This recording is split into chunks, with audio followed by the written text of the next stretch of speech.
Hi everyone and welcome back to Elden Ring. So, we need to talk about the playthrough. Basically, we will stop the playthrough and do it in another way because I think the episodes were getting too long, and now that I have finished the game on a level 150 character, as you can see here, basically a quality build with a little bit of faith sprinkled in. Um, it's safe to say that it would take ages to complete that playthrough, and I don't think anyone wants to sit through the whole thing like that. So we probably will do another playthrough where I just give you a summary of things that I have done and just show off the bosses and stuff. I think that could work very well. Um, but yeah, I mean, this is basically the build I was going for in the playthrough anyways. Instead of the Claymore, we are using a Lord Zorn's Greatsword. Differences between this and the Claymore: our R2 is an overhead instead of a thrust, right? And we don't have a two-handed thrust as well. So those are the differences. The stats are a little bit on the lower side. I have equipped the Ashes of War to make this a quality weapon, so we get B scaling in strength and dex, right? And this is the main weapon that I have used throughout this playthrough, in combination with Blood Flame Blade, which adds fire as well as bleeding to the weapon. That's really cool. And also Electrify Armament to give us a lightning buff. We then topped it off with... hang on, we need to rest up. We need to rest up. With Golden Vow, which is a buff that increases attack power and defenses. We have Blessing's Boon, which is a heal over time. We have Heal itself, as well as Lord's Heal, that heals way more than the normal heal, and Lord's Aid to get rid of like poison and stuff, right? So that is the build.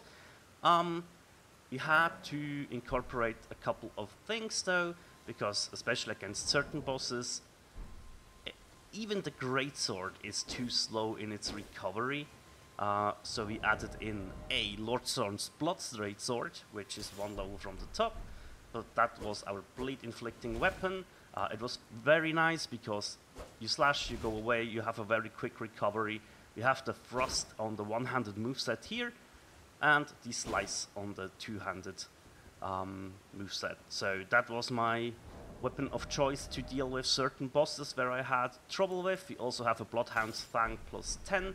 Now this weapon is absolutely hilariously strong, and you can buff it with Blood Flame Blade, which is what I will be showing off against this dragon, which I left alive for some bizarre reason, never came back to it, but as you can see, you can buff it, and you can use the Mimic, and the Mimic can also buff its weapon, and it will use the same weapon as you, right? So we have two of the of those weapons, which is like insanity if you think about it. But that's nice, and obviously we are not meant to fight this dragon at level 150, right? But if you get slapping a little bit, yeah, one full combo is almost 2000 damage, right? And we will build up, we will build up bleed, we will build up, we have the power of some flames in there as well, so good stuff. Jumping R2s are insanely damaging, and this will probably hurt. Yeah, that's okay though, we can just heal through this. He is in a fiery mood today. I would really like to show off the bleed proc. Whoop. There we go. Dodge that, and as you can see, the weapon itself is still very strong even without the Blood Flame buff. I missed there, that's my bad. My bad. Cool thing is if you give your Mimic a weapon that builds up bleed. And see, the Mimic buffed the weapon with Blood Flame Blade as well. And that is one of the coolest things I've seen in this game. The Mimic understands the build you're playing to a certain extent, right? Also, something I found really cool is, of course, dismount heavy attack. if you jump off the horse and press R2, you can do that. And let's finish it off. There we go. This would be like bosses that are susceptible to bleed and stuff. We could either use this amazing blade with its amazing weapon art, right? Especially the second part of it, this one. Very nice gap closer. The quality greatsword, honestly, just buff it with Blood Flame Blade. And you have the amazing moveset that I like so much, right? So that was a very good tool. I use this for clearing dungeons and stuff, and if a boss gives me extreme trouble, I will switch over to the Lord Zorn's Greatsword, which you can farm very early in the game. So that was a whole bunch of fun. Yeah, we also have a longbow on plus 19. That is just there to help us through luring enemies, getting rid of some archers and stuff, and just having a good amount of fun. Yeah, but I mean the build itself is pretty simple, right? It's just honestly I went for 40 strength, 40 dex, 50 vigor, 40 endurance, and then just 10 arcane. I needed to get 1 point into arcane because of the Blood Flame Blade, if I remember correctly. That was the one. And then I just started pumping a little bit of faith because I found that, yeah, 12 faith, 10 arcane is needed for Blood Flame Blade, 15 faith for the Electrify Armament, and as you can see, Golden Vow needs 25 faith, which is why I ended up on 25, and that worked out very, very nicely in my favor, right? So why level 150? Why did I stop there? Why am I not going further? I just wanted to have one character that is like either 120 or 140 or so, and I decided, you know what, the meta level for duels will probably be higher than 125 this time around. For quality builds, you basically want 60 strength and 60 dex or something like that, and this is not an optimized build for that, right? But it's a level 150 build. It allows us to test out stuff that we think is interesting. I respect this one a whole bunch throughout my playthrough.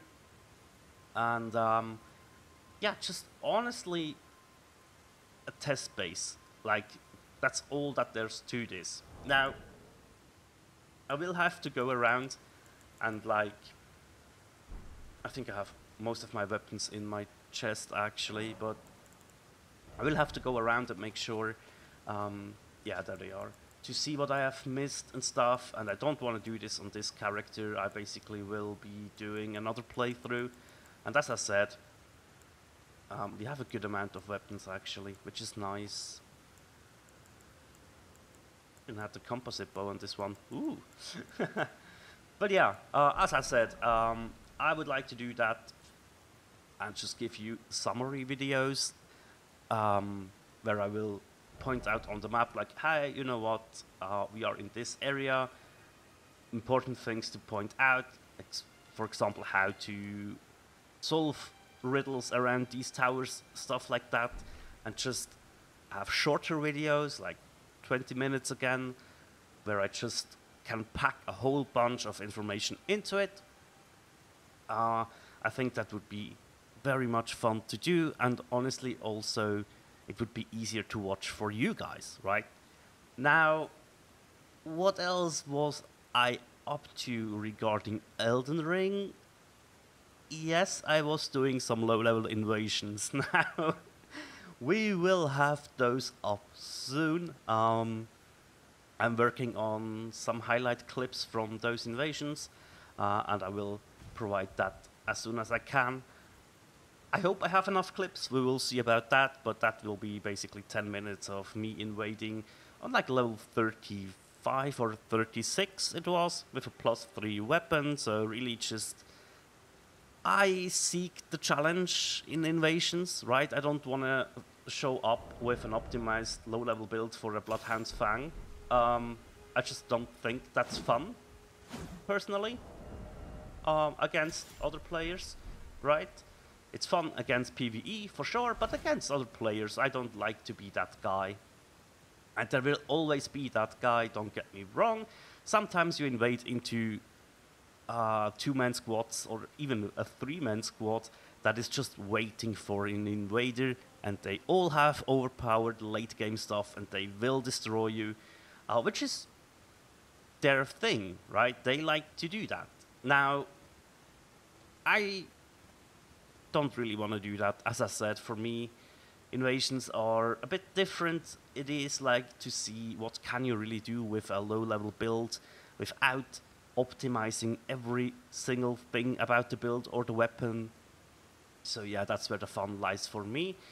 But honestly, do what you want, right?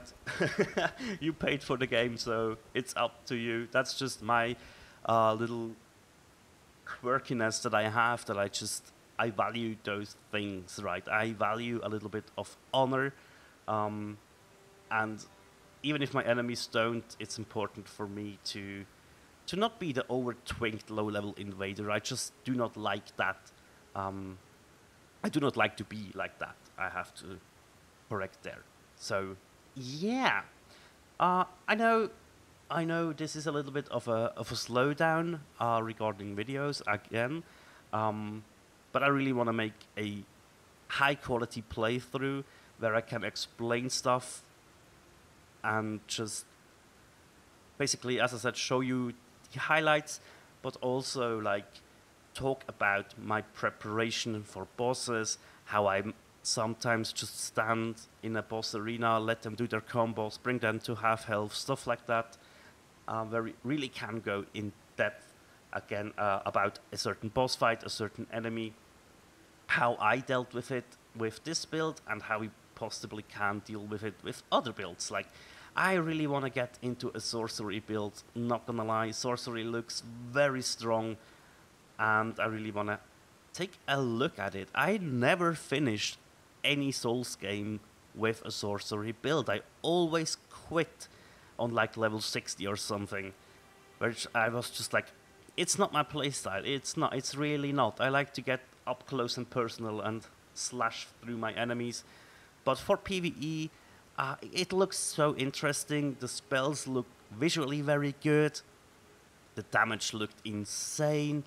So yeah, that could be a fun little thing to explore. In summary though, we will stop the playthrough we are doing at the moment. And we will go over the next playthrough once I have decided what I want to build, and once I figured out how I would like to lay out everything there, right? So yeah, that's it for today. Thank you guys so much for watching, and as always, take care. Bye.